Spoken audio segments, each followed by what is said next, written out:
ยีราฟครับอันนี้ตัวอะไรนะช้างโอ้ช้างอ่ะ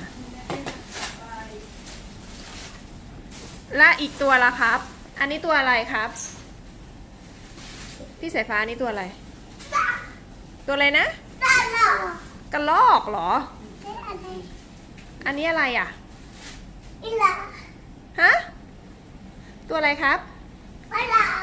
อ๋อม้าลาย อะไรตัวอะไรครับ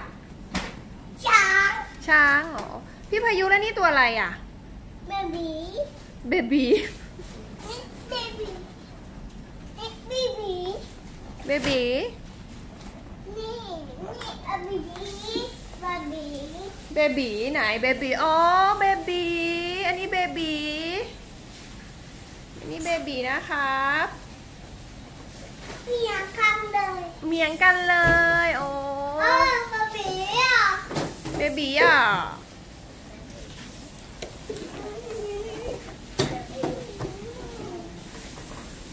พี่สายฟ้าแล้วนี่ตัวอะไรเนี่ยยังไม่บอกมามิเลยไม่สนใจละ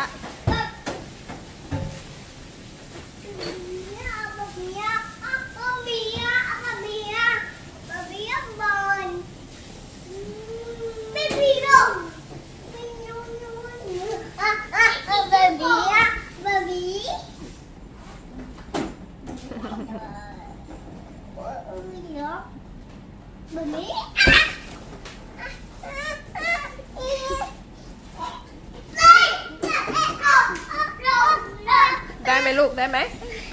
ได้อันนี้ทำให้ได้ยังมันพันขานี้อยู่เนี่ยอยู่เฉยๆครับโอเค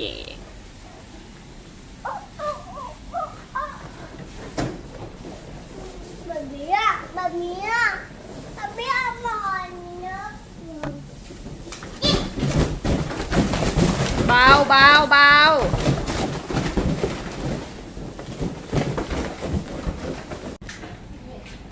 พี่สายฟ้ามายืนถ่ายรูปเร็วเรียกน้องมายืนถ่ายรูปสวยๆก่อนเร็วบอกน้องมายืนถ่ายรูปสวยๆกับลูกโป่งแล้ว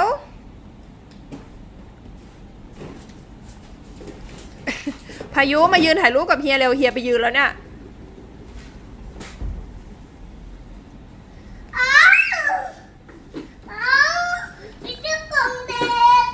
มีลูกโป่งมาอีก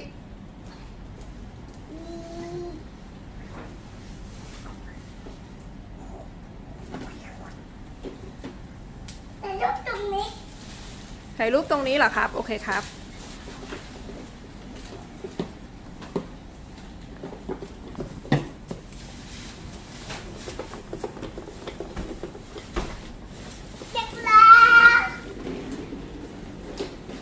พายุครับ